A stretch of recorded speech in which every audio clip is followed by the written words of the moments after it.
All right. Good morning, Admin Mastermind and Teach Better Family. We just got finished with a wonderful conversation as we were diving into an article from Jennifer Gonzalez, Cult of Pedagogy. And Chad, it was great to have you a part of that conversation and to see all the wonderful administrators all over the country and in Canada. Yeah, it was a great mastermind today. A lot of really great conversations. Yeah, so I stumbled upon this article from Jennifer Gonzalez, and I'm going to put the link up here for those who are watching on YouTube.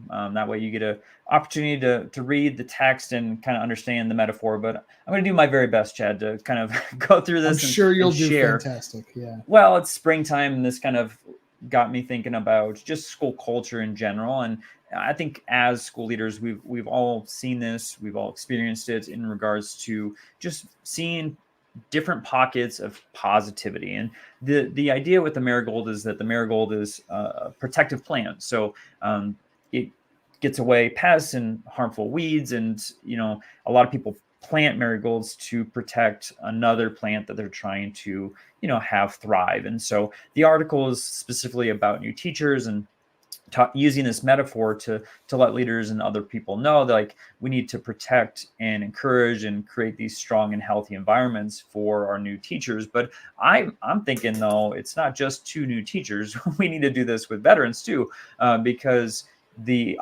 second piece of the metaphor is the walnut trees, which are harmful and can be poisonous, and they were saying like we need to make sure that we don't have a culture of walnut trees. We need to make sure that we're kind of doing the opposite and creating this protective space for those to grow. And so I love this guardian metaphor. With that, Chad, we started the conversation about just supporting, nurturing, and growing our teachers and making sure that we have more marigolds in the school. So I was curious, what were some takeaways from the start of our conversation? Yeah, absolutely. So I think with any plants, using the metaphor, all life, but especially plants, are very opportunistic. So the plants that are allowed to thrive will. And I think that showed through in a lot of our conversations, where if you support and encourage those positive people, those marigolds, so to speak, you're going to get more of them. If you build a culture that supports that, you're going to get more of them. But if you allow those walnut trees to take root, to expand, to grow taller, to take more resources, that's what you're going to get, as a leader. And I think we talked through in the mastermind a lot of ways to cultivate those marigolds, to reduce the opportunity that those walnut trees have, and support those marigolds and that positivity in the culture of a building. And so a lot of the conversation, in my opinion, can be summed up in a general 1,000-foot view of, people and adults, just like these plants we're talking about, are very opportunistic.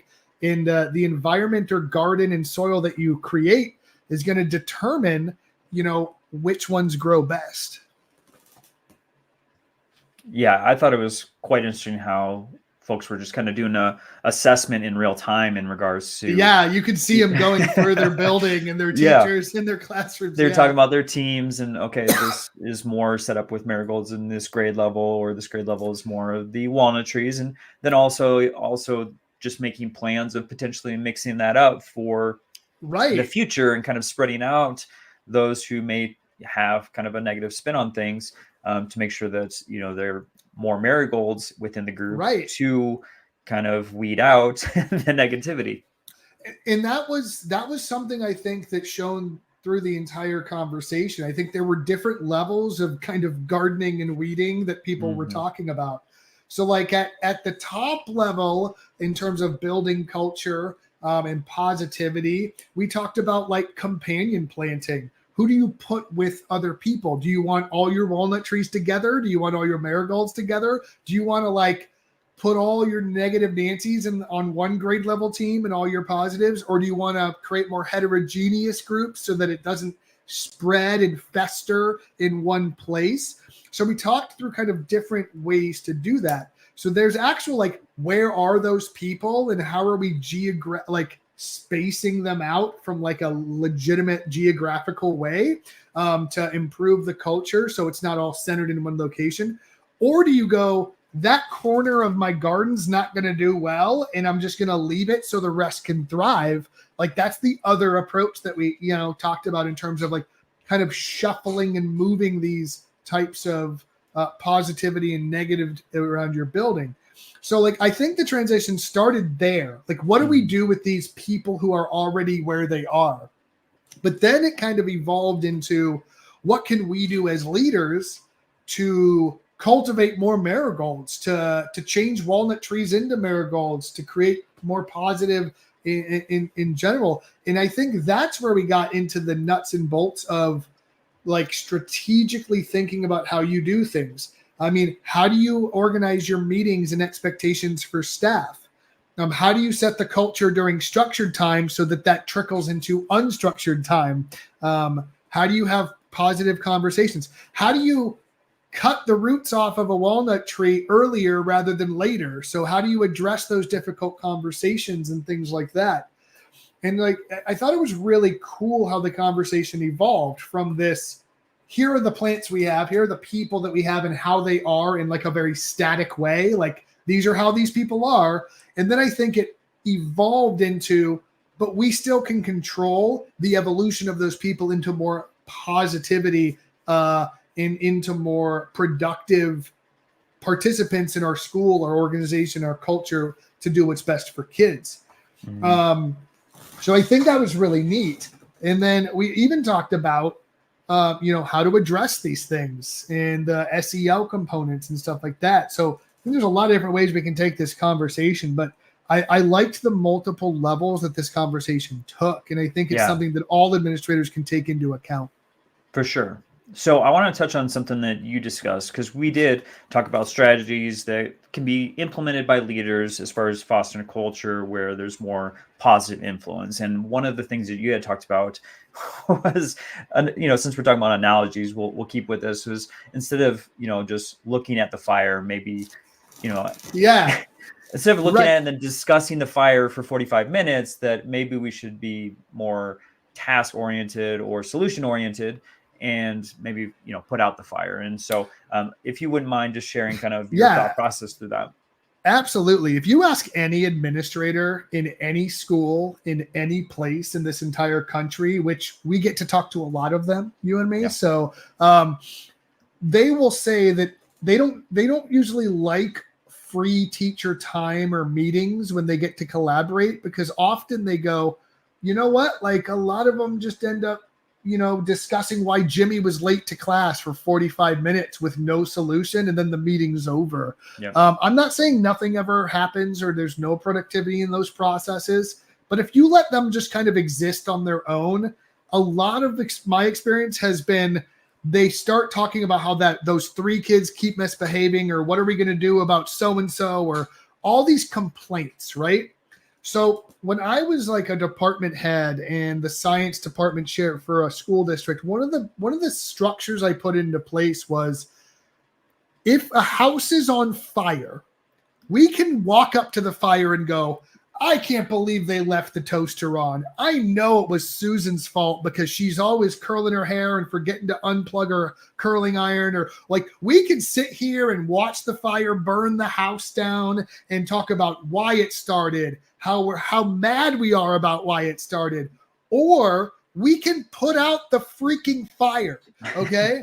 and this was always like a rule I had with like, listen, I know there's things we should talk about for why this happened or why these things are happening, but let's put out the fire first, and then we'll assess why they happen so we can move forward. So that's like a first bare level step that you can put into place in any of your meetings. Listen, as a staff, as a team, as a grade level, as a department, as a building, as a district, we put out fires first. We solve the problem and move instruction or the situation forward before we sit here and stew into the why did it happen? I'm really angry. I can't believe I lost my planning period today. Like, yep, all that stuff is awful and I hope it doesn't happen again. But let's solve the problem first. If everyone gets on board with just that idea, you will overcome problems much faster than if everyone just sits and stews and complains about it. And then the other part of that, there's like a second part of it that I always bring up, which is we cannot bring up a problem if we don't have a suggested solution. We have to be solution oriented. Otherwise, we're just creating space for venting, which can be necessary sometimes, but that's not how we want to utilize the limited amount of time we have as a team, a department, as a school, or as a district. I don't want a whole meeting to be taken over about here's the 50 problems. Well, at least we know about the problems with no solutions now. Versus going, here are 3 solutions we can implement to improve our situation every time we meet. That's going to be a very different outcome.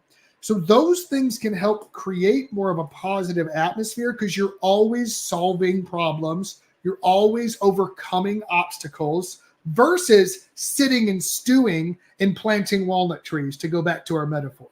Yeah. No, I love it.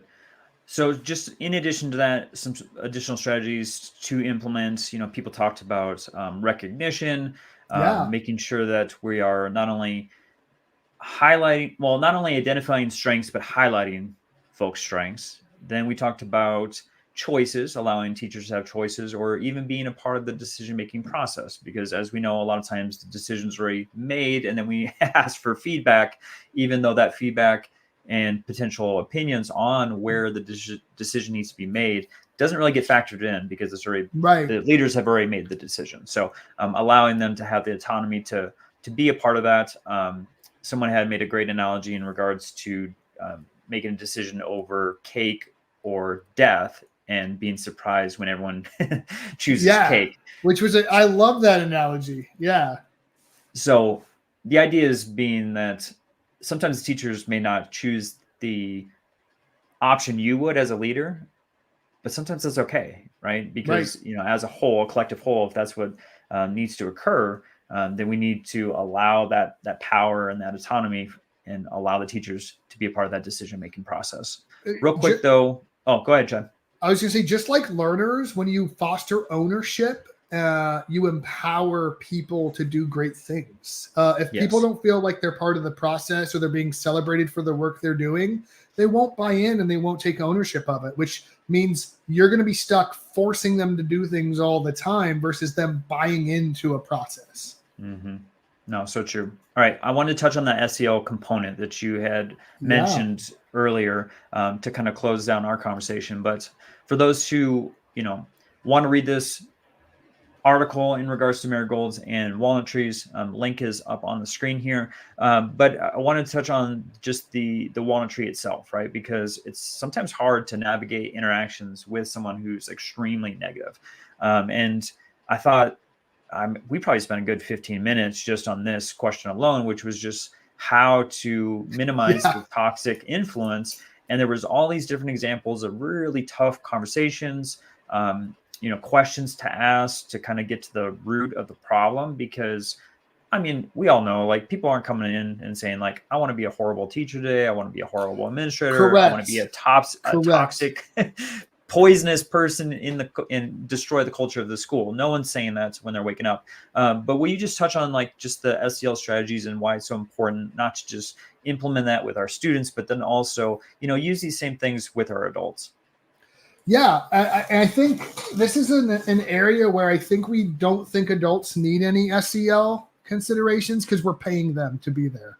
Yep. Like, there's like this really cold-hearted way to look at like education as a job and dissociate the emotional side of it. When you have teachers and educators literally giving everything they have and getting very little back sometimes. And that's emotionally draining. I've been there myself before, and it gets really hard to see the light at the end of the tunnel, depending on how deep in that hole you are. And so when you approach these conversations, there are 2 things I always recommend. And our team approaches these conversations with teachers when we're coaching and supporting them as well, where you always assume best intentions first. Always assume that they're doing the best they can with what they have and what they think is best for kids, even if it disagrees with what you think is best for kids. Assume that they are coming from that perspective. Whether they are or not is a different story. but assume that they are. And that will make the conversation go better, because if you approach it and go, I think this is why I think you're doing this. And then like the second part of that equation, though, if I'm assuming best intentions, I'm going to ask questions first. Mm-hmm. Ted Lasso has one of my favorite quotes. He says, be curious, not judgmental. And I think I'm paraphrasing a bit, but he said, be curious, not judgmental. So if I walk in and go, you're a bad teacher, you don't like kids, you should have a different job, I'm being judgmental before the conversation starts. But if I start curious, I can then go, hey, I noticed you did X, Y, Z, or I've noticed that you've been pretty negative in our conversations recently. I feel using I feel language, because that's super helpful, because no one can tell you how you feel instead of pointing the finger. I feel like this is saying these things, or this means this. Can you correct that if I'm mistaken? Give the person the opportunity to either defend, explain, or kind of control the conversation. People will be much more open in a conversation they feel they have some control in, versus one where they feel that you're just coming in on the attack. Because as soon as people shut down on the defensive, that conversation's not going anywhere. Their fight or flight's going to kick in, and no listening is going to occur. And this is all all the stuff that you live in, right? This trauma-informed response, right? Yeah. That's all that's happening. Is you're going to shut that adult down. They're going to go, everything's fine. Sorry, I won't do it again, because I want this conversation to be over, because my brain thinks a bear is chasing me, because my sympathetic nervous system is going insane right now, and I just want to get away. Versus, oh, I need to correct this because I'm having an open dialogue with someone. I'm going to keep it calm so that those things can get uncovered and we can have a meaningful conversation to move the needle. And I think that's super useful for kiddos, but it still works with adults, because it's the same scenario. Yeah, humans are humans. It doesn't matter the age, and we have to understand that they're going through potentially chronic stress. They're going through trauma. There's triggers. I mean, the things that we talk about, as far as setting up a supportive environment for our kids, we got to do for our adults also. And I mean, just some of the examples that our administrators were providing, that asking these tough, crucial conversations, of what's going on behind the scenes, and really getting to the root of the problem, and then things are uncovered, like, I'm going through a divorce, or I've lost custody of my kids. I just had a really bad doctor's visit and found out something I didn't want to hear. I've got cancer, right? And right. I've all of those things that I just mentioned. I've had staff members come into my office, and we've had these really difficult conversations of uncovering what's going on in the world. And we do have to understand that they have lives outside of the school building, that they may be going through some just horrific things, that we need to be more about the support versus the expectations, right? Because sometimes they need that grace, and to get some additional resources or time or whatnot, to be able to work through whatever is going on in the background, to be the best version of themselves on the campus with our students.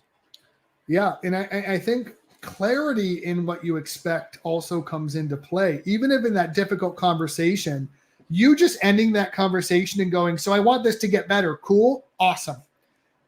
That's non-specific. There's no outcome that's defined. But if I leave that conversation and go, hey, I'm not saying you have to fix this all tomorrow. Okay. However, this week, could we try these 2 things? You know what I mean? Could we try these 5 things, these 1 thing? Or for this week, let's just focus on this part. Can we focus on that? Awesome. And then meet again and go, you did an amazing job. How about we work, like, move the needle versus going, let's lift the whole load at the same time, because they're going to mentally shut down if you go, there's a famous scene. It's not really a famous scene, but it's a cartoon because I have a lot of kids. There's a movie called How to Train Your Dragon. It's a DreamWorks film, I believe. And there's a point where there's a son got a father who's disappointed in him. And he goes, could you just fix this? And the son goes, you just gestured to all of me. And I feel like we do that with adults sometimes, where we just gesture and go, could you just not be this way? Thanks. And we just gesture to all of them, when that's the least helpful thing we can do. If you don't have specific expectations that you're going to support them moving on, you can't expect them to improve because they're going to revert every single time if you don't give them achievable goals. Yeah. Well, I think that's a great point to end our conversation. Chad, I know me and you could probably talk for another hour because this was such a we'll have rich our own conversation. 12-hour live. That's all right.